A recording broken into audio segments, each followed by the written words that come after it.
And I'd like to welcome you to the third lecture in Noah Levy's Israel Music History series. These lectures are being presented by Tamid, our lively and friendly synagogue in the Sunset District, a community led by our charismatic rabbi, Shanna Chandler-Leon. Now, this session, as I'm sure many of you will have noticed, deals with a period of time that falls within many of our collective memories. I, for one, will never forget walking into my English class at Kibbutz Hasolalim on June 5th, 1967, and being told by my students who were clustered around a radio that war had just been declared. This period was truly a time of momentous change, fascinating developments, and great excitement. So without further ado, let me hand you over to Noah Levy, who will now bring to life the music, history, and memories of the period 1950 to 1980. Noah? Yay, hi, thank you. What a lovely introduction. Yes, we will definitely get to that point in time. I will, two announcements. I've had a few people write to me and ask about the playlists that I've mentioned in the last lecture. So I want to reassure you that the music playlists that kind of parallel with each lecture, they will be sent to everybody who signed up at the end of the series, as well as the recordings of these Zoom sessions, so that in case you missed a part or you want to review, you'll be able to watch it at the after the final lecture. And without further ado, I'm just going to get one more glimpse at all your lovely faces, because once I start sharing, I can't see anyone. And let's dive in. Again, today I'm going to try to cover 3 decades that were just full of developments and very rich in cultural, historical, and I will do my best to stick to our time frame, and that might mean that I'll have to cut short some of the songs. So my apologies, and we'll start right here with the right where we left off. And we left off with the Yafa Yarkoni. Oops, not this button. Yafa Yarkoni and Shoshana Damari, the heroes of the 40s, but also for decades later. And today, where I want to pick up is to talk about one of the major try it on there and see if it'll go louder on the control. Oops, sorry, everybody. Let's mute. The major developments of the 50s, which were the mass immigration that started once Israel was founded in 1948, and was a huge effort by Ben-Gurion and the Jewish Agency to bring to Israel the Olim. Now, this had a major impact on the country. Over a period of just a few years, the country tripled its size and population, went from about 600,000 to about 1.5 million. And these Olim, these immigrants, were basically coming from 2 sources. One was Europe, with the aftermath of World War II, Holocaust survivors, and the other group were Jewish people from the Jewish communities of the Islamic State that were opposed or not even recognizing Israel as a state, and therefore the Israeli government thought that the Jewish communities would be in danger. Those countries were predominantly Yemen and Iraq. However, the thing that was very difficult and it left the impact is that the country just had no resources to host. I'm going to play this video so that you can see some of the. We were talking about winter in the beginning, and the immigrants were basically put in tents. They were called Olim camps. They had very few belongings, and whatever they had suffered damages of rain. They were either tents or shacks. There was very little food, very bad conditions, and health problems, a lot of health problems that came along with living in poor conditions and with great density of the population. Here's another way to look into that. We can see here the country basically went into what was called as rationing, austerity, where they were allocating little paper epinkas, which is a little paper, a kind of little booklet that had the exact allocation of food that you were allowed, and you'd get a puncture. They would puncture the paper if you took your rationing. And over the years, what happened was that the olim that came from Europe were treated somewhat better than the olim that came from the Islamic states. And so there developed a gap between the socioeconomic state of the olim from the Islamic states. They were feeling more and more marginalized and poorly treated. Some of the reason for that is the olim that came from Europe sometimes had family or friends that would help them out and get them much quickly out of these camps, or the ma'abarot, which was the later version of those camps, and they were able to kind of find their way in the Israeli society that was predominantly olim from Europe that came years before. The other thing that helped the Ashkenazi or the European group of olim was the agreement between Germany and Israel that was actually very controversial to get shilumim or payments as compensation. Some of that compensation was given to the state of Israel, but some individuals got individual compensation, and that helped them start a life, get an apartment.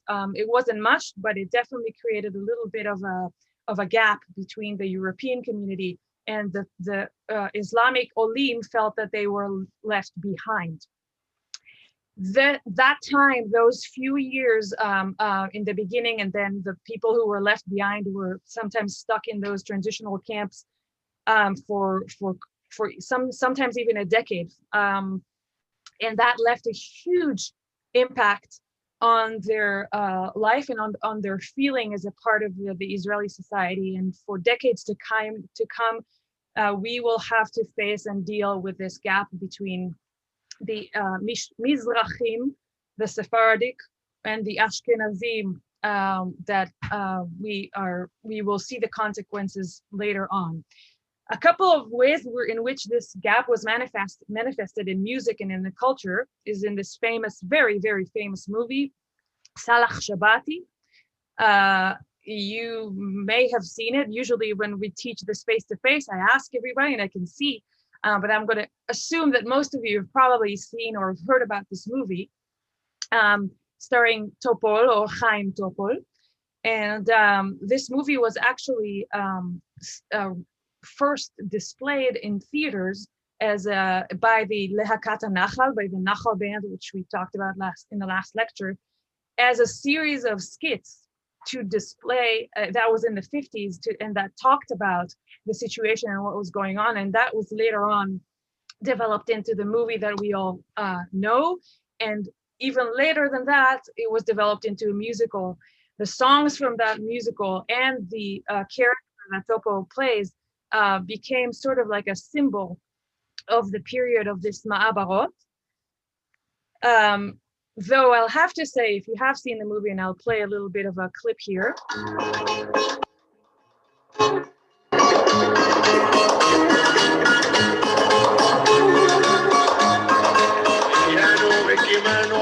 Fortunately, I couldn't find the English.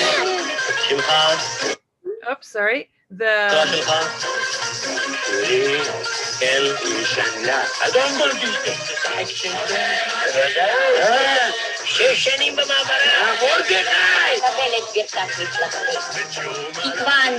I do want to say a few things about this movie. It was criticized. In fact, Golda Meir said that it should not be released because it was such poor quality.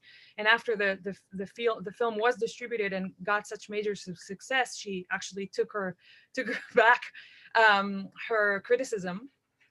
It was also criticized for the stereotypical way in which Salah is portrayed. The counter argument to that is that actually all the characters that are displayed in the movie are stereotypical. Of course, it's a little bit harder to take the cynicism or the sarcasm or the satire when you are actually poor and suffer discrimination. So that's one thing that we should keep in mind when we see it. The other thing that we should keep in mind is that Chaim Topol is not a Mizrahi Jew. He is actually Ashkenazi. And so if you really wanted to display, maybe they should have chosen a Mizrahi Jew to portray Salah Shabbat. Later in the musical version, which I'll play in a minute, which became a massive hit in the theaters in Israel, Ze'ev Rezach is playing Salah Shabbat. He is a Mizrahi Jew who was actually very proud to play that role, even though it was considered to be a satirical, maybe even like mocking the Oled from the Islamic State, from Morocco, in fact. The other thing that we should note about this movie is that if you can hear it, there's a there's a Moroccan style of orchestration and singing in the movie, and here we will see the version from the musical. You can also hear this opening that's very traditional. It's called the taksim in Arabic music. However, he speaks in Hebrew,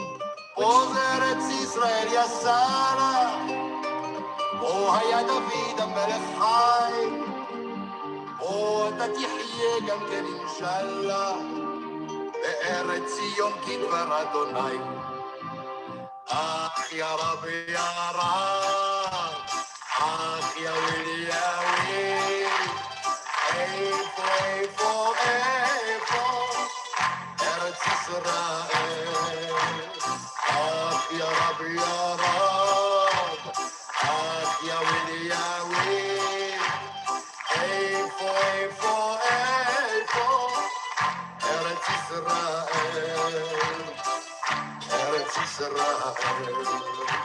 Ach Yarab Yarab. This is an attempt to try and actually incorporate the original speaking language that most of the Olim from the Islamic states were speaking. Obviously, most of them did not speak Hebrew, so that's another kind of misrepresentation that we see in Salah. He speaks in Hebrew, but a big problem was that they could not understand anything that was going on in those camps. On the I would say, I wouldn't want to say positive, because really the situation was very bad. Israel was in a very difficult time.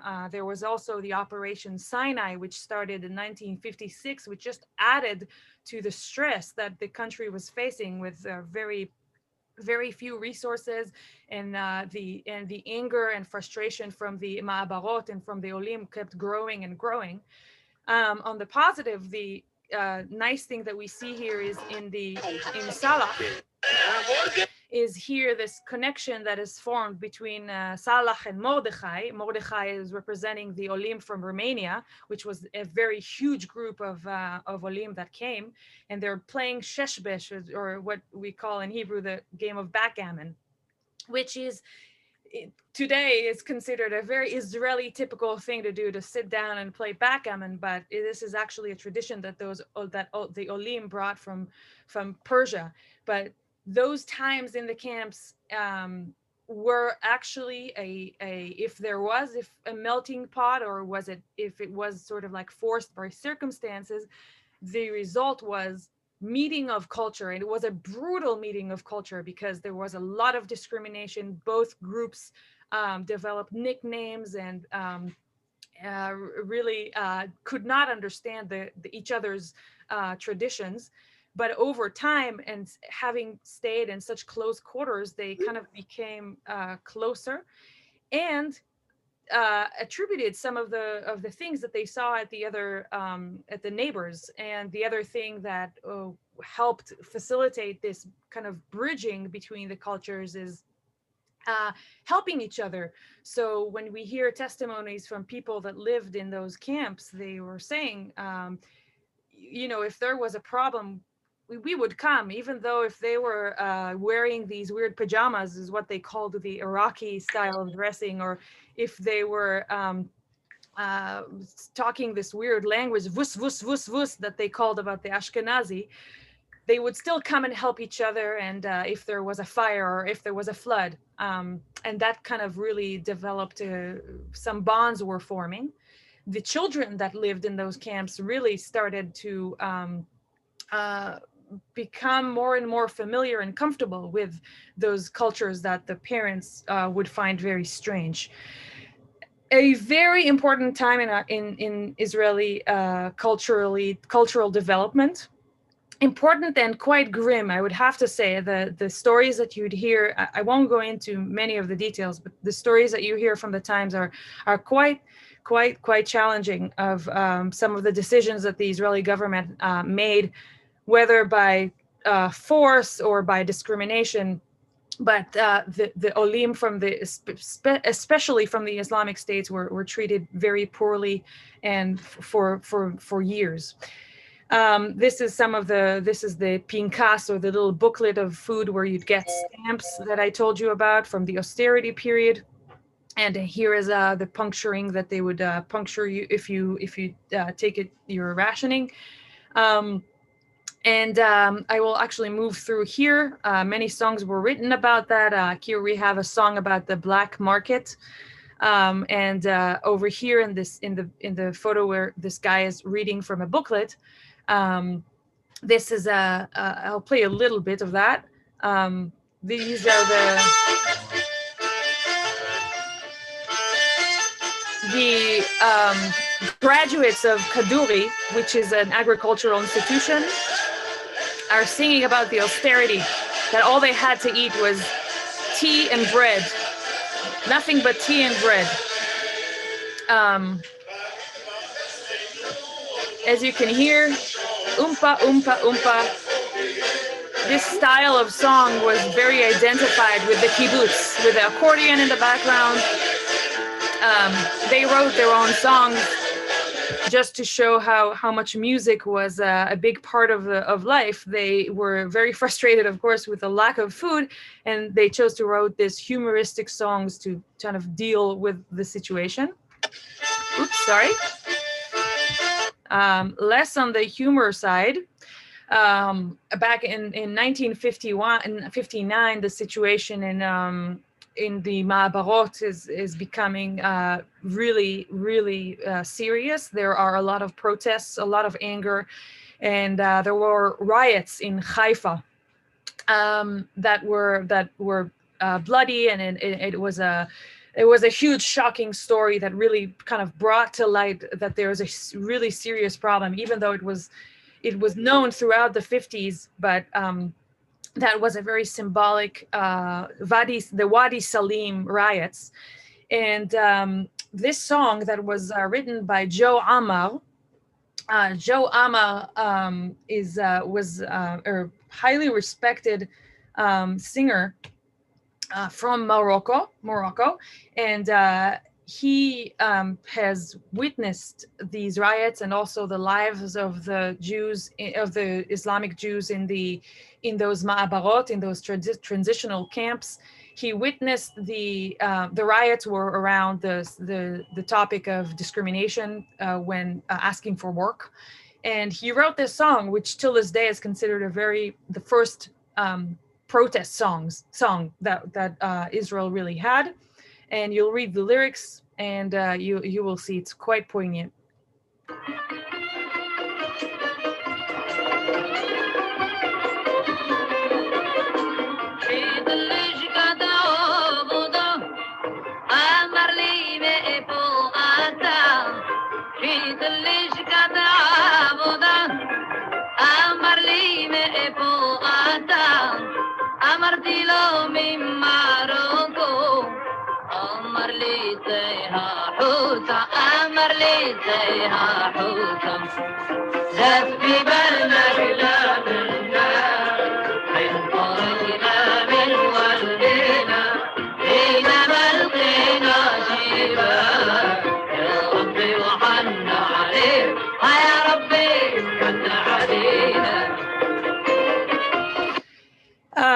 As you can see, and you can read all the verses in the song, but the song is actually partly sung.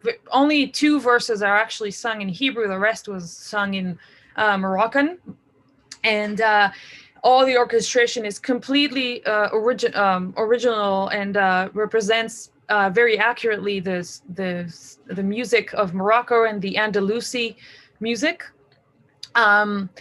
This song was very impactful and was sung over and over again in coffee shops and in bars, both in the transitional camps and outside of it. Joe Ama, oops, I think somebody's drawing on our little presentation. Let me see if I can do something about it. Here we go. And Joe Ama became a sort of a cultural hero to speak for the angst that the Islamic Jews, predominantly the Moroccan Jews, were feeling. Moroccan Jews were getting the short end of the stick. They got the worst stereotypes, and we will see more of that later. And so, with that in mind, we will move in time. And oops, let's see what's going on here.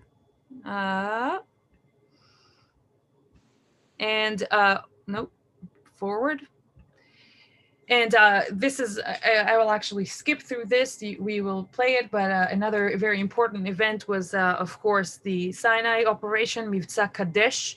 And this song, the Sela Adom, the Red Rock, represented that fascination that Israelis had at the time with this mystical location of the Red Rock.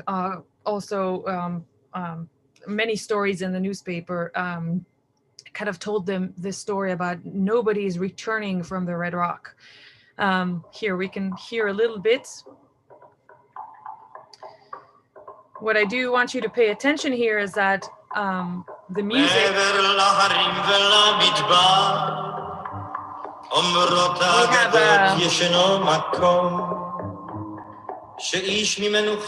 this is the legend of nobody's returning from the Red Rock.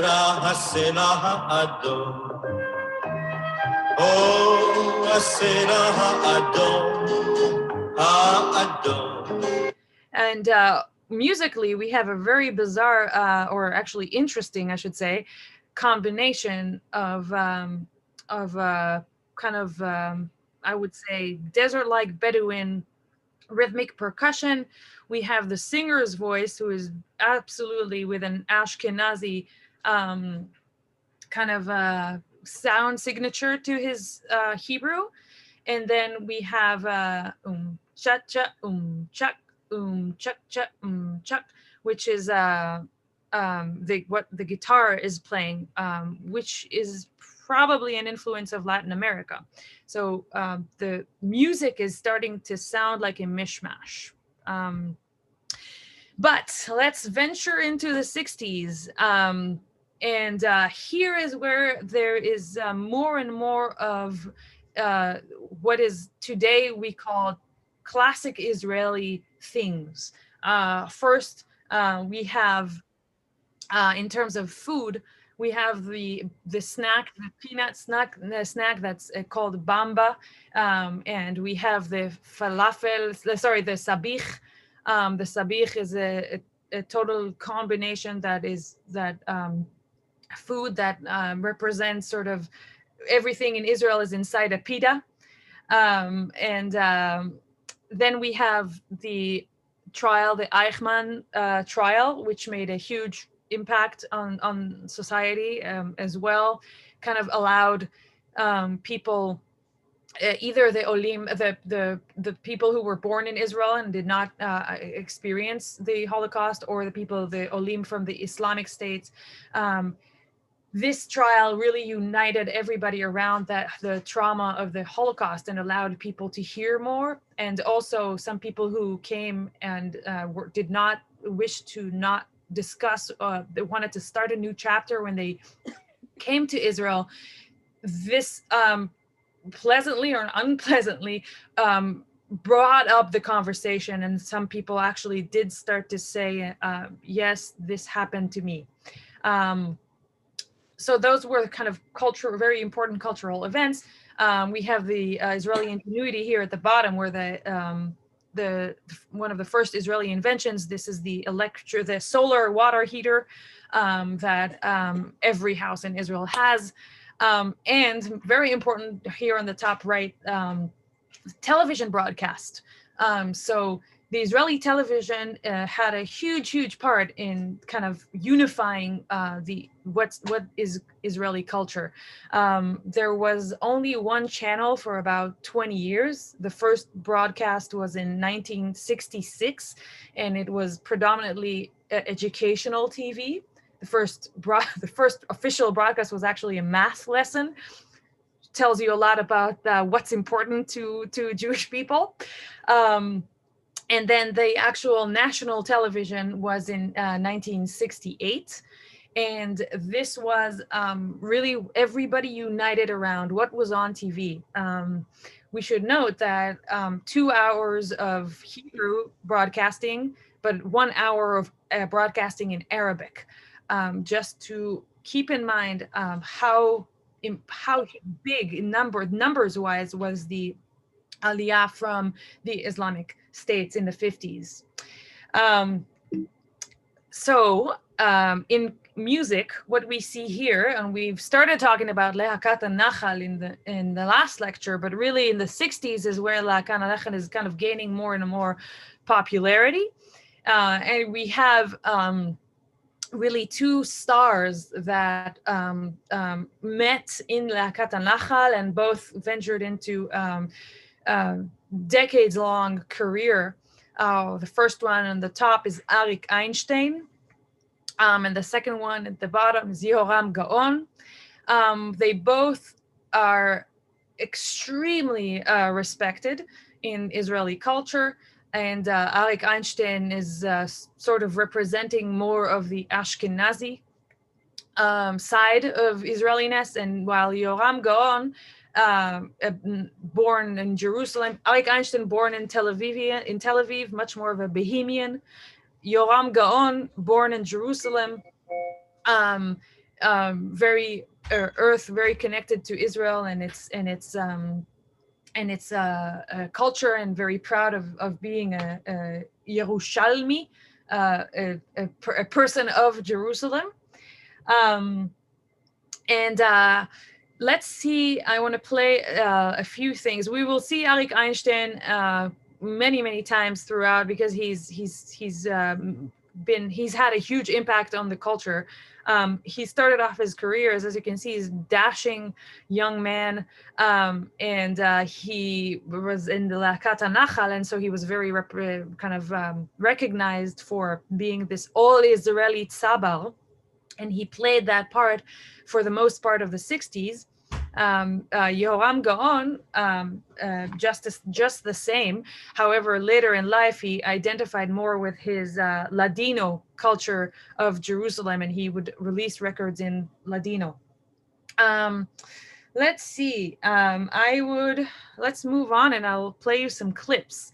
After they finished with Lakat HaNachal, Arik Einstein and Yoram Gaon became close friends, and they formed a musical group called Shlishiyat Hagesher Hayarkon, Yarkon Bridge Trio. And here's a clip of one of their most famous songs. Not this one, that one.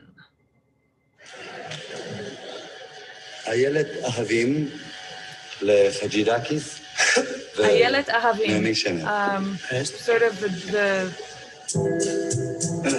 hold on. La la la la la la la la la la la la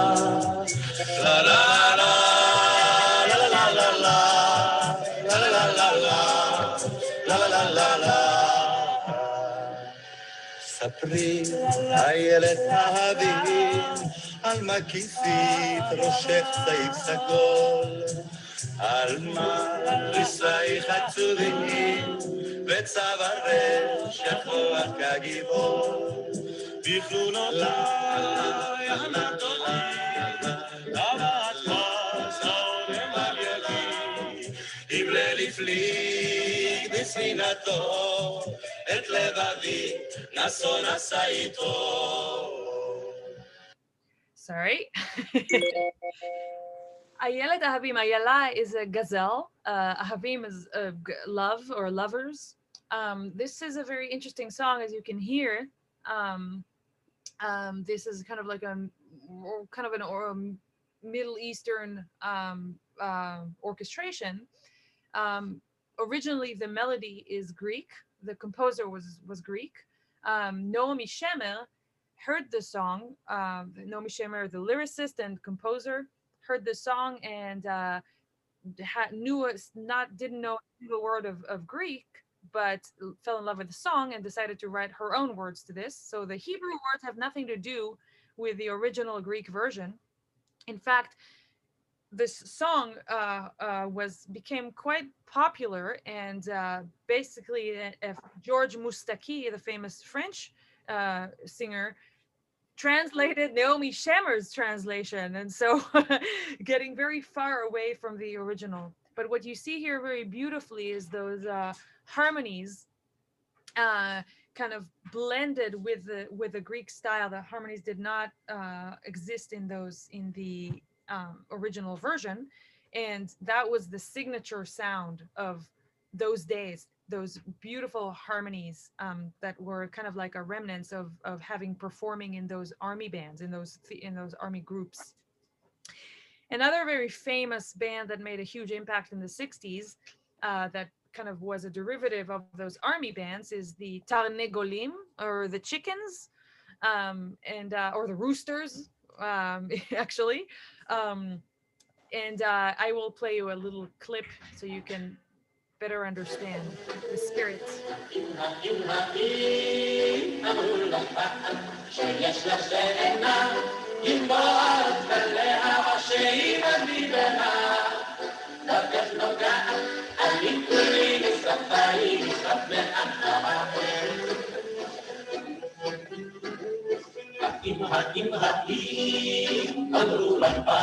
שכך רגלך תופר ותשיר ופסיעת קרה שהיא תברחי היא מריצה תרדום אחרייך מוצאת אחר האיילה האם אמרו לך פעם שכל צחוק יצלול כרגל על שושנה שהיא ממרר אוזני אותו שומעת אני חולמת בוקר על משק כנפי יונה. So as you can see, it's quite humoristic. Humor has always been a huge part of the Israeli culture and Israeli music. And this song is "Did They Ever Told You?" Ha'im Amru Lach Pa'am. The style is sort of like a mix of that kibbutznik feeling of the umpa umpa with the accordion that was heavily influenced by French music. In fact, French culture had a huge influence in that decade, in the 50s and the 60s until 1967. French was the second spoken language in Israel, not English in those days. And so many French songs have been translated to Hebrew, and a lot of the styling, um, the kind of styles of the Frère Jacques. I don't know how many of you know French culture and the chanson.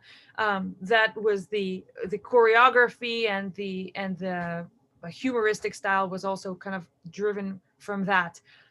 One more thing to throw in the mix of our little cultural soup that is evolving here.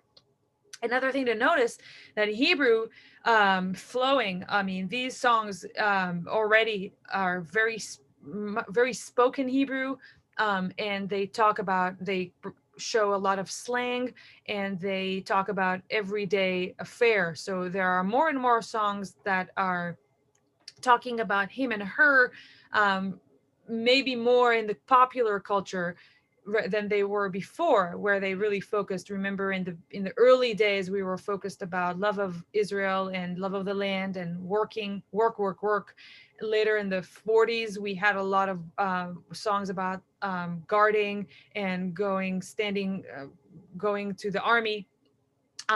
So here we have already a vibrant culture existing. These are all people that were mostly, maybe not all of them, but a lot of them were already born in Israel and see themselves as Israelis, and that makes a huge impact. Moving on in time, I will show Yehoram Gaon, which I showed you a few slides ago. Became very famous with his portrayal. We see the name of this character is called Casablan. Casablan was a movie that was released in, actually it was a musical that started in the 50s, was reproduced in the 60s, and then turned into a movie in the 70s. And it's, again, those songs, just like Salah Shabati, that character is part of our cultural repertoire. This movie is another. There's nobody who wouldn't know what Casablan is when we mention that even in today's Israel, and even the songs from this musical became part of our sing-alongs evenings. The story. This is a movie or a musical that was made to talk about those transitional camps, those ma'abarot in the 50s, and to show in another way, just like Salah Shabati show the problems that those transitional camps left Israel with. So the movie talks about what happens after you spend, what do we do with those olim? What does the state of Israel do? Where do we put them? And after there was really an effort to try and build housing, but there were many problems with it. A lot of the people felt like there was, again, discrimination, and the places that were built were very poorly built and had a lot of issues. The story of Casablanca was was an initiative of Ben Gurion. He started a theater troupe that was meant to go around those camps and present theater. Now, Ben Gurion had that perspective of these Jews from the Islamic states were primitive, and they should be elevated to the level of culture that the Ashkenazi or European Jews had, and that was the sort of air of racism or prejudice that the people of the Mizrahi Jews were so angry about. Because some of these things were said publicly, were written in the newspaper. this theater group was walking around in Casablanca. This play was what came out, what was written to show as part of the experience of walking around and seeing what's going on. Of course, there is a hint there of the anger. So it was sort of backfired on the original point of instead what this play started doing is actually show the big problem that nobody needs to be elevated to anywhere, that the problem is really they need to be properly fed and housed. And so the original version was again it was an Ashkenazi actor, and so later on in the 60s, Yehoram Gaon was chosen to play in the musical, and he became a cultural hero, just adored for his role in this movie. I will show you a clip. It was very hard to find something with English subtitles, but I think this clip is actually a good, it's not the most successful song from this musical, but it's a good representation of that, what this story is about. Of course, this is kind of like a Romeo and Juliet affair, except the Romeo is a Moroccan Jew who's sort of like a hoodlum, a criminal, and he falls in love with the Ashkenazi girl. And well, you know the story. It's West Side Story with an Israeli twist. Oops, sorry, not what I meant to do. Let's try and play this. No. What about now? Here we go. רבותיי, אנחנו צריכים להחליט מה אנחנו עושים. ללכת לשיכונים, או להישאר כאן ולעשות שיפוצים בבתים שלנו. אני אומר להישאר כאן. Just a quick intro. The shikunim are the places that they were going to move the olim from the transitional camps to a shikun, to a sort of like a development or projects, what we see here in America. Most of them didn't want to move, and so it was that's this discussion here. Oh no, not again. Excuse me. רבותיי, או להישאר כאן ולעשות שיפוצים בבתים שלנו. אני אומר להישאר כאן. אני אומר לצאת לשיכונים. toujours le contraire, que moi j'ai toujours... Oops, here we go with the French. דמוקרטיה או לא דמוקרטיה? בטח דמוקרטיה.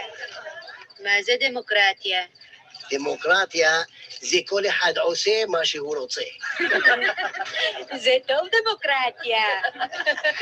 דמוקרטיה מצביעים. רבותיי, מי בעד ללכת לשיכונים להרים את היד?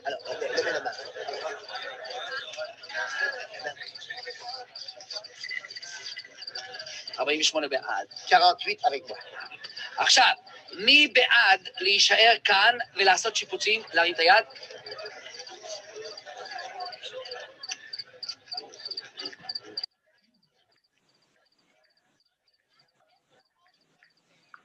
שקשוקה, תרים את היד או שאני שובר לך אותה?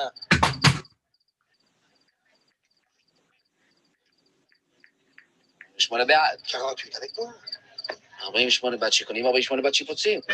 מה אנחנו עושים עכשיו? זה דמוקרטיה. הדמוקרטיה זה שוויון בין עני לבעלות, אבל צריך עוד לברר מדוע יש שווים יותר.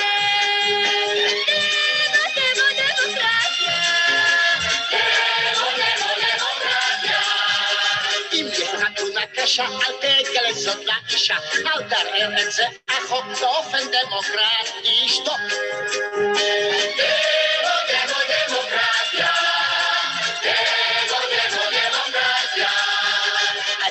אצלנו רוב, אך מי יושב אצלנו טוב? אשכנזים וזה לא צחוק, כי הם המציאו את החוק.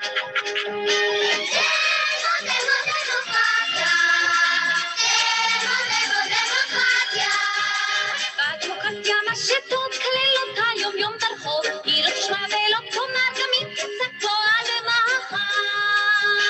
דמוקרטיה, דמוקרטיה, דמוקרטיה,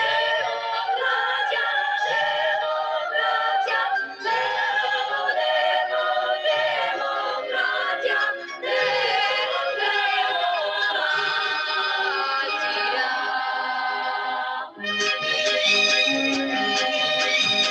זה שבשטח פה שולט משטר וסדר בהחלט, לכל אדם שלא מבין כאן מדברת השגיא.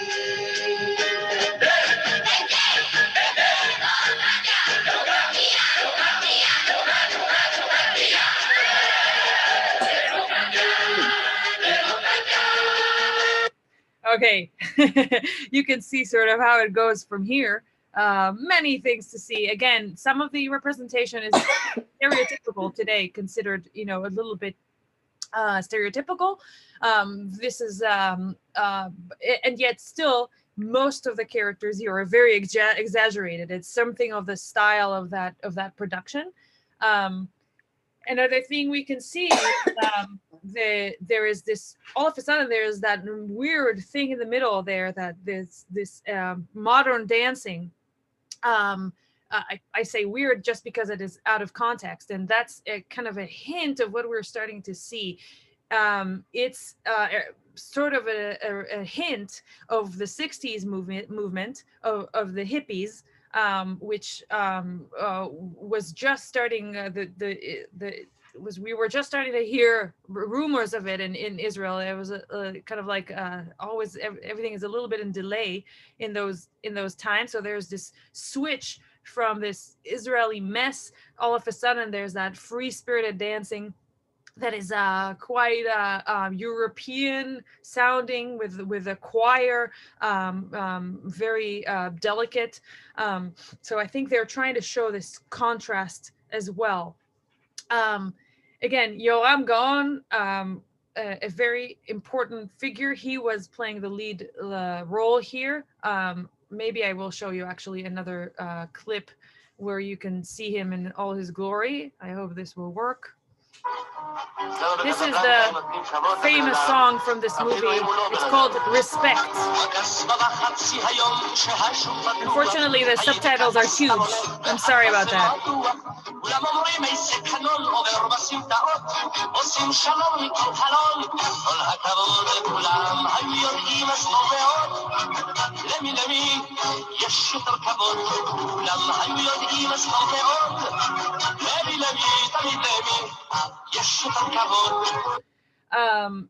Yeah, I'll move on from here just because time is short. This song is a massive hit, highly recognizable.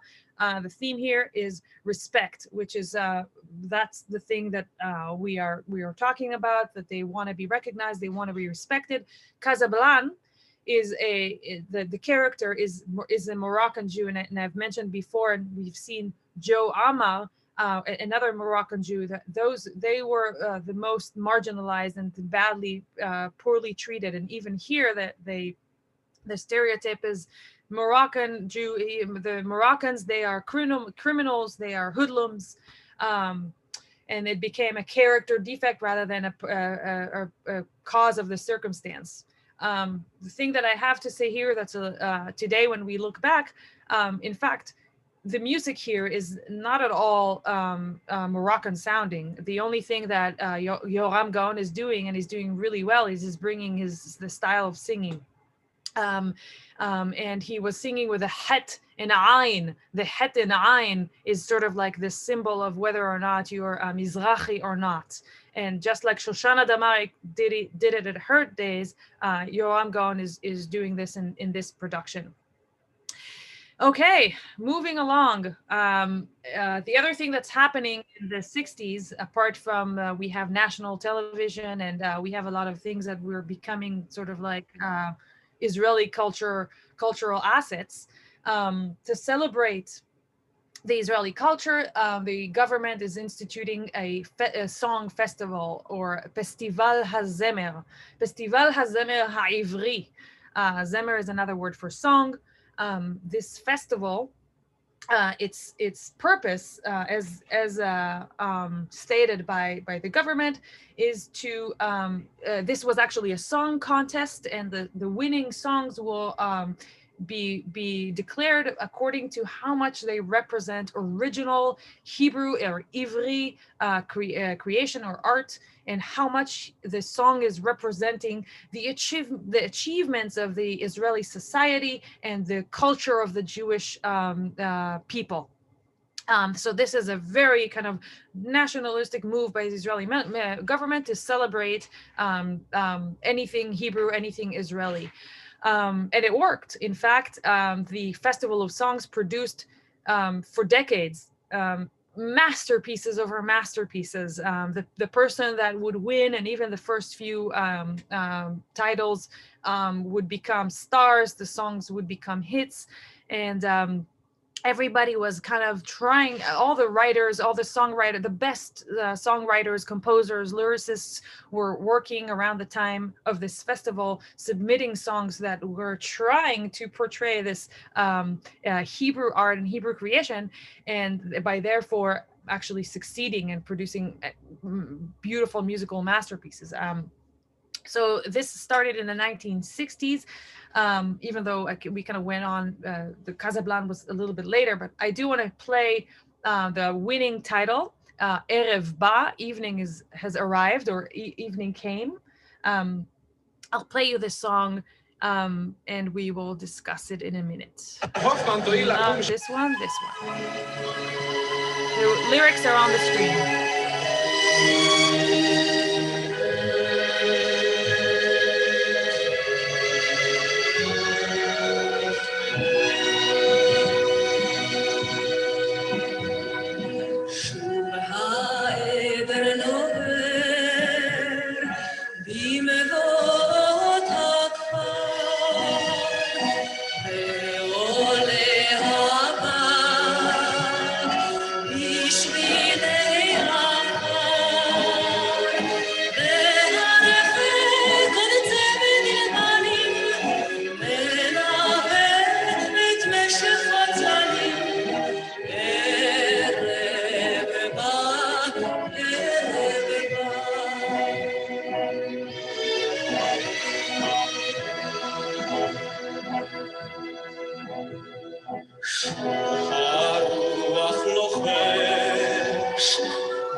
So I'm so sorry to stop this. Indeed, a very, very beautiful song. As you noticed, the tradition of the festival is that it would be sung by a female singer and a male singer.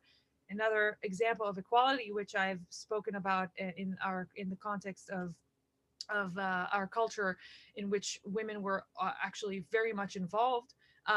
The singers here are Aliza Kashi and Shimon Bar. Aliza Kashi is actually a Russian Jew that moved to Iran. And Shimon Bar, originally from Romania. And so you see these two characters singing in beautiful Hebrew, beautiful articulation. And the lyrics here, which I think are actually quite poetic, represent this connection to the land, which was kind of like taking us back to the days of the early pioneers of this connection to the land, but this time not from far away. This is a very visceral, very clear image of nature that immediately transcends you, transports you, and you feel yourself there. And so I think one of the reasons that this song won the first prize is because it's kind of connecting to nature and this feeling of like we are here. However, here on the right, we have the song that took third place. This is our friend Joe Amal, which we saw earlier in the 50s, and singing a song that's called Leil HaChag. I couldn't find the, I couldn't make the transliteration, unfortunately, maybe for next time. Also, let's hear a little bit and then we'll discuss. This is the third place winner.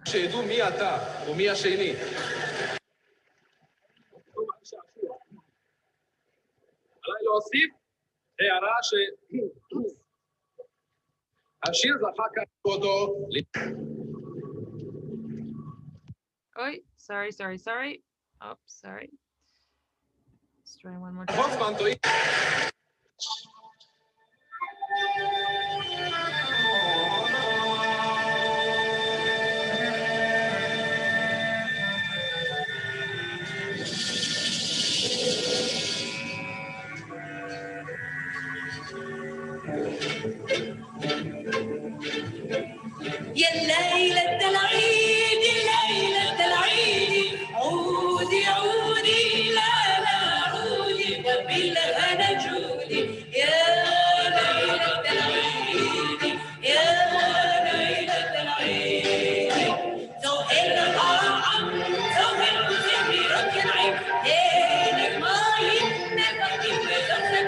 עם הרבה דורות רבים. אוי, שומרנו שוב ושוב, אוי, אוי, אוי, אוי.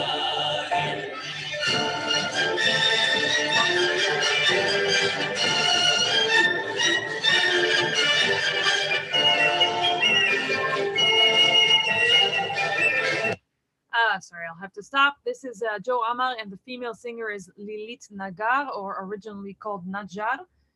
She was actually born in Israel, but then moved to Egypt and came back again in 1950. And she went around those transitional camps and became a superstar because she was singing the songs of Kulthum and Ala Murad, and she is the interesting thing about this festival here is that we have first place. It's very kind of beautiful, slightly European winner, and then we have a song that's actually half in Arabic.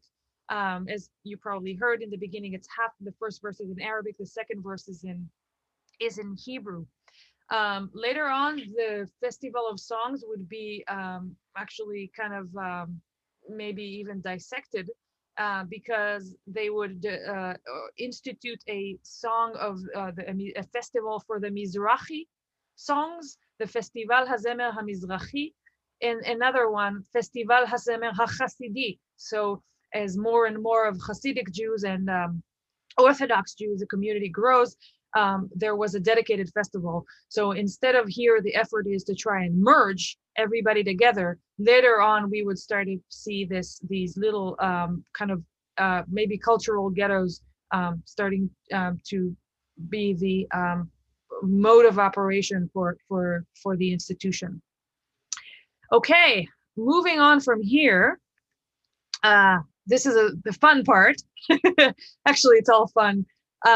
Hagashash HaChiver. I can't see you, but I'm hoping a lot of you are nodding because you have heard about this phenomenal group. If there's anything that started truly to be considered Israeli culture, is the work of this phenomenal satirical group called Hagashash HaChiver.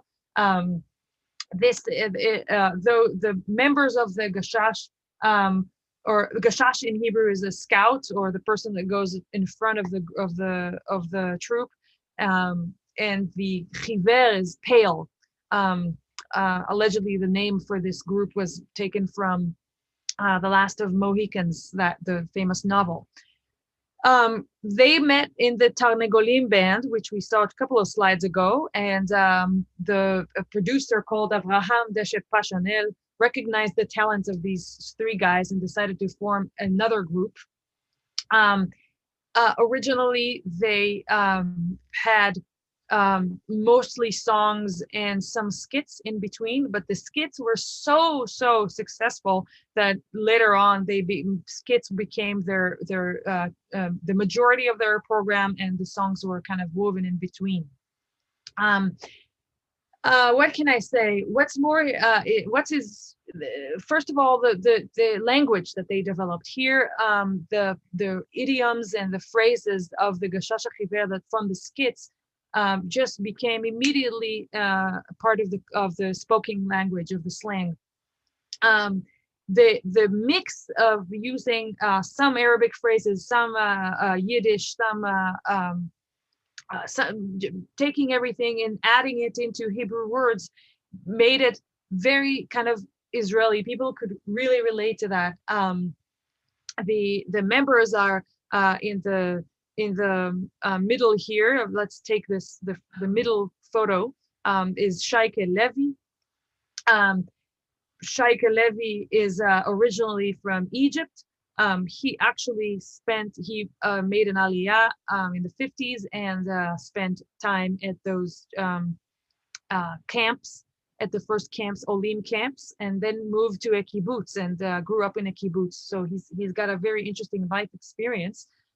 Next to him on the left is Gavri Banai. The Banais are they are the Israeli royalty of arts. So throughout from the grandparents to the grandkids till this day, we have Banais who are celebrities, or just, I shouldn't say celebrities, what really they are, all sorts of artists, whether it's actors, singer-songwriters, poets. So Banai, Gavri Banai belongs to this family. They are a Jerusalem, one of those early Jerusalem families. And next to him on the right is Israel Polyakov, also known as Poly.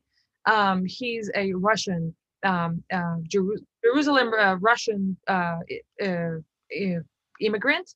I think actually he was born in Israel, but his parents are from Russia. So these three represent the melange that we have here in Israeli culture, and they really brought it out in their skits. And it's very, very hard to try and demonstrate that, because the language is so much Hebrew and so Israeli. A lot of the idioms are very hard to translate. But I did manage to find a few clips to sort of share with you that are also, they were very famous for their songs, not just their skits. So I will play a couple of songs. Let's see here. The first one is from this festival of songs that we discussed. This is towards the end of the 60s. This song is called Mayim LeDavid HaMelech, Water for David the King. What is more Israeli than that? Basically taking verses from the Bible. All the lyrics are taken from, the lyrics for the story is based on a biblical event, and translated it to modern Hebrew. They represent the figures in the Bible, the three the Gashashim, the three scouts. This song was presented in the festival as they were dressed like this, and you will see sort of.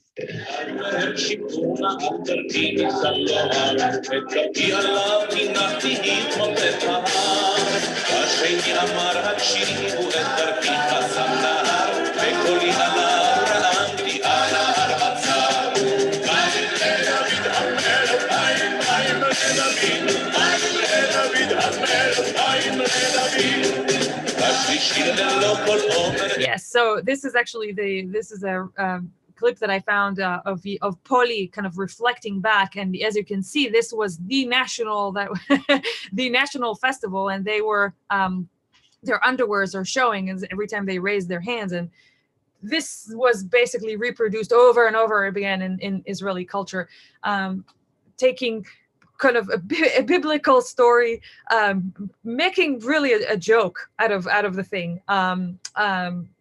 And there was a controversy. People said, how could you do such a thing on this national stage? This was broadcasted on TV, and really superstars they became.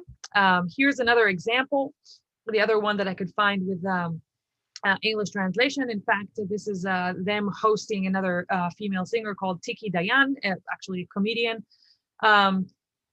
In their characters, they always kind of played their parts. So Poli, who was the Russian, always played the Ashkenazi characters, the Roman, the Romani, the Polish, the Russian, and Shaike and Gavri would alternate with. Gavri would usually play the Israeli, the Tsabar, and Shaike would usually play the Islamic Jew, the Arab Jew, from the Ma'abarot.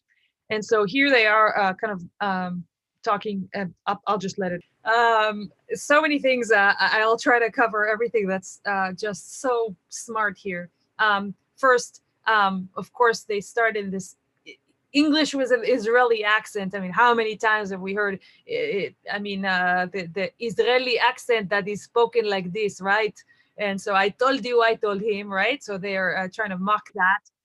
Second, there's a putting together a completely Arabic style of singing, Arabic languages, Ya'ani and Yahweh, and in the middle they're sticking by Mir Bistushain. I don't know if you were able to hear that, but they're kind of, the backing vocals are by Mir Bistushain, and they also say Mein Herr in the end.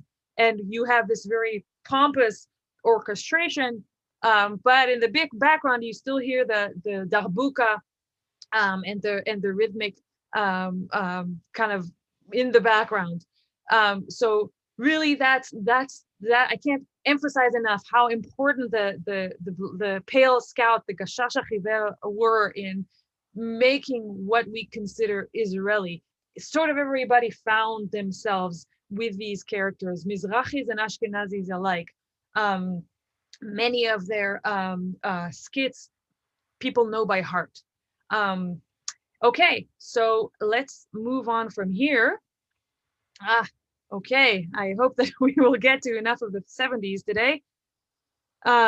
So last, sorry, here, right at the end of the decade, what happened is, of course, the 6-Day War, and sort of when we started the decade, seeing the effects of the transitional camps and the huge waves of aliyah, of immigration, that put such strain on the country, and the country was in an actually pretty low state in the early days of the 60s, but at the end, especially after winning the 6-Day War, there's this great sense of euphoria. Before the word of the day before a 6-Day War is everybody was actually trying to leave Israel. There was a saying that says the last one in Ben Gurion closed the light, shut down the lights. After, there was a big celebration, a feeling of almightiness, to better and worse, of course.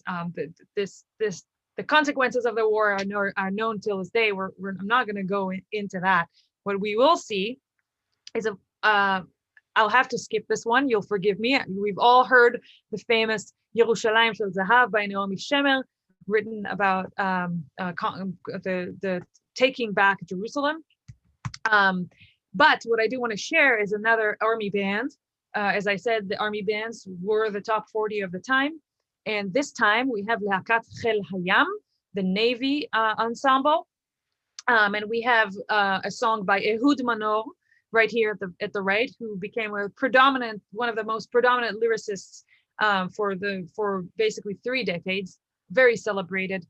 To the left, Nurit Hirsch, another woman, at this time composer, orchestrator. Together they wrote this song, Rak BeYisrael. So this time we are just 5 decades after those waves of immigrations. We have a complete song talking about things that are all Israeli. In the center here, we have Shlomo Artzi.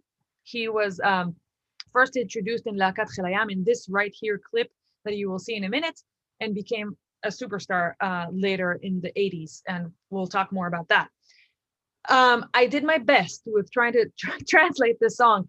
I'll give you a little bit of a heads up. Actually, I'll play it first. This was played on TV, because now we have those the television broadcasts. Only in Israel, Rak BeYisrael.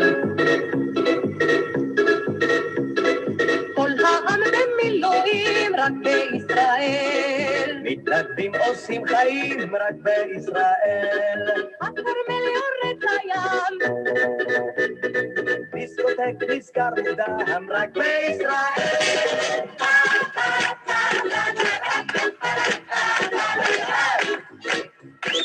הקיבוץ והמושב רק בישראל, ירושלים של זהב רק בישראל. ילדים בגן טובה,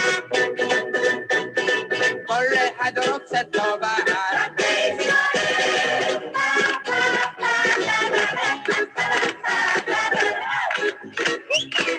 התפוז הכי מתוק רק בישראל, הירקון תמיד ירוק רק בישראל. יום הולדת לאילן, ופניהם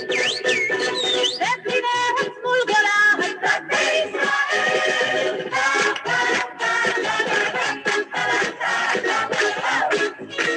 Okay, sorry. A couple of things that we can see here that are starting to change. If you can hear in the orchestration, what is missing here? We do not have the accordion. all of a sudden, in the end of the 60s, the word of electric music is traveling to Israel, and we, instead of the accordion, we have the organ, or the keyboard. That is giving the param param param that we hear in the background. We also see them playing electric guitars, even though of course they're running around with them. They're not connected, but there are drums. The sound of the lakot tzvayot is starting to change, and we'll see that more and more. Other things that we can see here in the lyrics, I mean, first, everything is Israeli here. Sort of like this is an era, people started saying, Rak b'Israel, of things that they can only find there. And this is the sense of national pride of Israeliness is starting to form. Again, for better and for worse, we see good things and bad things, but it's only in Israel. So we gotta love it. Yerushalayim Shel Zahav here becomes a thing, that like a statement that we all know what we're talking about when we're saying Yerushalayim Shel Zahav. We have everybody wants a favor when he's trying to hitchhike. We have the Yarkon that is green. Why is it green? It's because of the waste that was thrown in. It's a big problem that was only everybody tried to resolve it for decades. We have the birthday to the trees, which is an interesting thing to note. What do we mean? We mean Tu Bishvat. This is a sense, and we also have kids in Gan Chova. Gan Chova is what we call the pre-K, and in Israel, the education is mandatory, and the until the age of 5, you sort of can choose where the kids will go, if or not the kids will go to an institution. But since they after 5, they have to go to school, funded by the government. And so in this Gan Chova, that's where all the children learn about about Hebrew, about Israeliness, and the Tu B'Shvat is a big deal when you go to school. Yom Huledet LaIlan, the birthday of the Ilan, is a part of a song. So basically what I'm saying here, if you read the lyrics and you're not Israeli, you wouldn't know what most of it is talking about. And that is the first sign of we have something here that is different, unique, and kind of like a typical character. We'll move on from here. Oops, sorry. And I would like to show you another song of Lakat HaNachal, which shows another a feeling that I'm trying to share with you, Israeli life that dictated part of our experience. And so, like we talked about the Ma'abarot, if such a huge part of the population spent so much time in those Ma'abarot, it became part of their character, of their story of being Israeliness. That the other thing is serving in the army, mandatory army service. In the army, you mesh with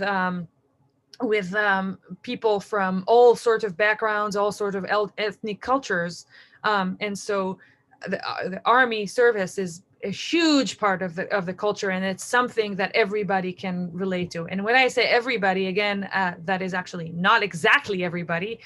Arab Israelis and Orthodox Jews do not serve in the army, or at least not in large numbers at the time. But at the time, their numbers were also not as large. And so here's a song made famous by Lakat HaNachal that kind of is considered a perfect representation of the army life. Okay, sorry. What is Israeli here? In the lyrics, I mean, first of all, this is a Jewish army, and so the Shabbat plays a major part in the Israeli army experience. Staying Shabbat, lishaer Shabbat in the camp is a punishment that nobody wants, because this song is describing how weird it is to have a Shabbat or a Friday night in the army, and times that you can't have all the smells of the cooking at home. The other thing that's interesting here is the translation says bonfire songs, but really what she's saying in the English lyrics is all the army songs. So all these songs that talk about that in the kibbutzim they used to sing. Here it's just mentioned in an afterthought as part of the routine. Also reading the paper in Friday afternoon and solving the crossword puzzles. This is, again, a typical Israeli experience back in the day. Of course, today, unfortunately, not a lot of people read the actual physical newspaper anymore, but except for my dad, who reads every possible newspaper till this day on a Friday afternoon. Okay, so moving on. Oops. We are going to actually breathe through this. This is, again, Arik Einstein with a band called the High Windows, the Chalonot HaGvoim, but I'm afraid we won't have time. We are, in the last 10 minutes, the Chalonot HaGvoim, the High Windows, were the start of rock and roll in Israel, and that's what we will talk about at length.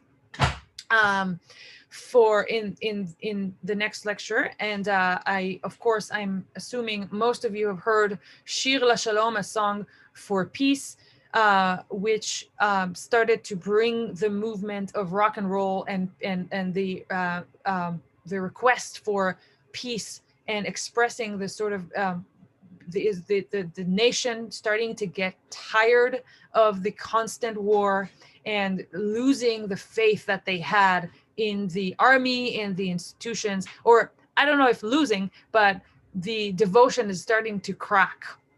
I will skip with playing. This is the Da'akat HaNachal singing Shir LaShalom. This song was written right on the cusp between 69-70, and originally it was met with resistance by Rechavam Ze'evi, who was the chief of the some of the troops in the army at the time. He said, this is a song of defeat.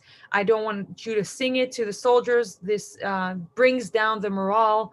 And so originally the band took it out of their program, but somehow it got more and more popular from the recording, and they did play it in their encores, and later on it became a hit, and they incorporated back into their program. Of course, later it became tragically again brought back to popularity by the murder of Yitzhak Rabin. I'm sure you all heard this story, that this is the song that he was singing on stage just a few moments before he was shot, the song for peace, and the words to the lyrics were found in his pocket. Pretty chilling. So we are going to talk a little bit about the 70s, quite a momentous decade. We have the 6-Day War. We have Yom Kippur War, which I'll talk about in a bit. We have here on the right the Black Panthers, the Israeli version, this is now after decades of this feeling marginalized. The gap between the Mizrahi and the Ashkenazi is starting to form into a political party or to a political force. Their voices of protest is starting to grow very strong. We have the assassination in the Olympics. So the culture is starting to, the happiness definitely faded very quickly. We only had a few years of the 6-Day War, from the 6-Day War to 73, during which there was also the War of Iteration, which was the continuous battles. The public is starting to grow very tired. I will play you a little song that talks about the 73 war was terrible. It really was a huge tear and a very sad period for the Israeli nation. So many lives were lost. It was so shocking, and so terrible. This is a beautiful song. It's called "The Little Prince." Let's hear a little bit of this. That was written in sort of trying to commemorate some of the lost soldiers.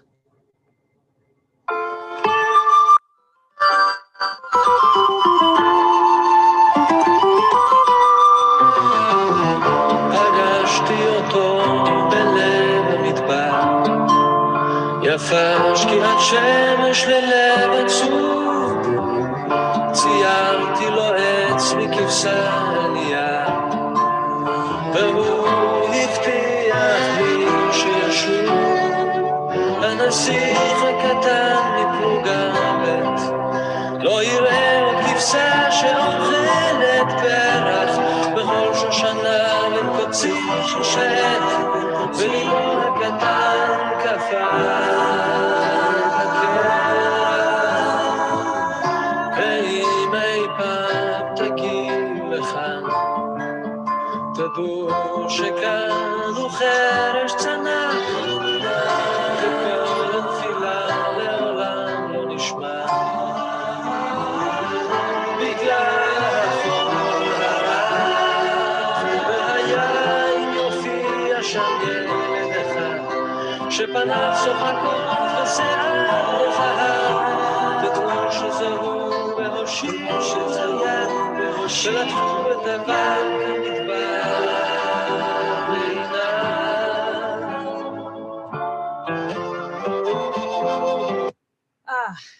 So sad. This quite a few things that I will tell you about the background. First, of course, we have an interesting personalization of a very famous, well-known story to talk about the tragedy that many families were feeling in 1973. Sort of taking this beautiful, naive story and making it into something that is very real and very sad. It is also making this experience very collective in the last verse of the song, to all of our mothers, to try and help them from their sadness. So the role of music to try and sort of deal with this incredible pain. The band that's singing this song is called Tzat Acheret, in English, is a little bit different, and is at the time, this is where progressive music was starting to infiltrate the music of in Israel. And I actually chose this song, which is actually a beautiful orchestration that has nothing to do with the progressive rock, because I want to show that even in an album that was trying to be a little bit different, they still wrote something that is so Israeli, that is so talking about what is going on in Israel at the time, putting it towards beautiful. The words to the song are by Yonatan Geffen, another celebrated Israeli composer, poet. We'll talk about him in a little bit. And lastly, I think you could hear again the harmonies that we hear, the sort of like talking all throughout the development we have from those bands. Those harmonies are staying in the arrangement today in modern Israel. Actually, since throughout the time, we've had a Memorial Day that is very much part of our life experience, growing up and living in Israel, a day that is dedicated to the remembrance of everybody that gave their life in the service through war and or terrorist attacks, that were killed in terrorist attacks. This song is traditionally one of the songs that is being sung in those memorial services, because music plays a huge part in our culture, and so at good times and fun times, as well as sad and terrible times. I don't think we'll have time for the one more. this is another famous, maybe we'll leave with that, and next week I'll try to squeeze 4 decades into one lecture. I'm so sorry that the time just flies out of my hands here.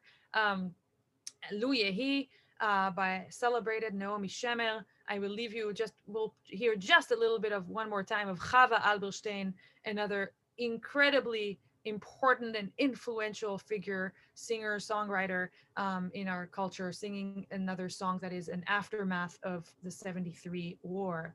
Let It Be, not originally based on the Beatles song, but then Naomi Shemer wrote a completely different melody.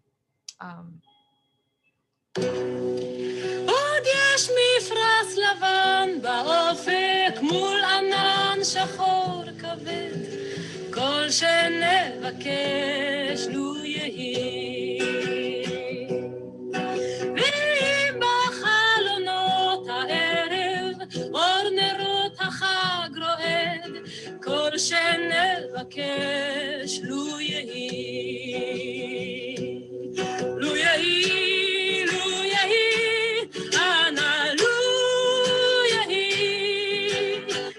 שנבקש לו יהי לו יהי לו יהי אנא לו יהי כל שנבקש לו יהי. Beautiful. Again, we hear here trying to give hope at a time of darkness. All right, so, oops, sorry. Let's see, where are we going to? Okay, so we are going to pick up with some rock and roll music in our next session. I'm so sorry that time is just never enough when you're trying to capture all this great, wonderful music. And again, I will send playlists at the end of the series and with all of these songs and more, so that you can listen to them with your own time. I see that we have some things in the chats here. I invite you here. We have a few minutes. If you have some more questions or anything, please write in the chat. Okay. It's always interesting to now read everything in retrospect. I forget where I was. Sofa Olam Smola, yes, Ma'avarot, exactly. Sobering movie. There's also a series that just recently was made about the transitional camps. Quite the most elaborate production. They found so many archival footage and they interviewed a lot of residents of those camps. I don't think there are any English subtitles yet to that series, but it is on YouTube if you speak Hebrew and you know how to write Ma'abarot. I'll write it here in the chat. You can look for it. Let's see. Ration books just for the new immigrants? No, that was a policy for everybody in Israel, including the Yishuv Yashan, the people from the early days. This was a global economic decision that lasted for about a decade, 49 to 59, something like that. What else? Yes, screenwriters of Salah Shabati Ashkenazim. Yes, but not completely, because that movie had a lot of iterations. It was a few people who contributed to that production, but predominantly Ephraim Kishon. Yes, he's an Ashkenazi. And again, I should say that he himself has said in sort of defense when he was criticized for the stereotypical portrayal, he said everybody is being criticized here and being portrayed stereotypically. Even the members of the kibbutz are really laughable in the movie. And worse than anything, what he was trying to do, he was trying to criticize the establishment. They were the ones that he was really shooting all the satirical errors at. But again, if you are marginalized, maybe you feel like there's no need for, we don't need any extra. We're already being discriminated against. So a huge problem. Let's see, what year was Amar popular in this song? So this is a question about Joe Amar. He immigrated, I think, again with a Moroccan immigrated. I think he was an established singer already in Morocco. He came from a religious family. In fact, that was another point of friction that many of the Islamic or Arab Jews, excuse me that I'm kind of throwing all these different terms here, trying to group everybody together, but they were largely more religious than the population that was already in Israel, that was trying to be a kibbutznik, secular, socialist, and wanting to have almost as little to do as possible with the days of the cheder and the yeshiva. And so all of a sudden they are met with much more religious population, and that was another point of friction. And Joe Amar was a chazan in a synagogue, and he then later left Israel and spent most of his life in the United States. But he was very popular in Israel for the decade of the 50s. That song that I played, Lishkat Avodah, the work office, is from 1959, I think. Let's see, watching BBC, Cyprus as a volunteer. Yes, the volunteers, which that song Rak Israel was talking about, the phenomenon of volunteers coming to work and stay in a kibbutz sometimes or a mashav, and that was very much part of the culture. And the Gashash, the trio, did a lot of skits trying to show these volunteers and how they are. A lot of the times they were speaking like in an accent like that, but it actually, we will talk about it later, because also people in the kibbutzim living for a long time with people many times from Latin America, from Brazil, from Argentina, and that actually influenced the music, as we will start to see some salsa, some Brazilian music showing up. Okay, let's see. Separation of the music festival. Let's see. I will have to get back on the exact dates, but I believe that it was a decade after the first festival of songs was established in the 60s. Singing the song, I don't know which one was that question was about. Maybe Dorothea, if you could tell me in the chat which song were you wanting to know who sings it. And okay, I think it was the Little Prince. Oh yes, that was a group, a band called Ktsat Acheret, a little bit different. Here it's in the chat. I will write. I highly recommend. Again, the majority of the album is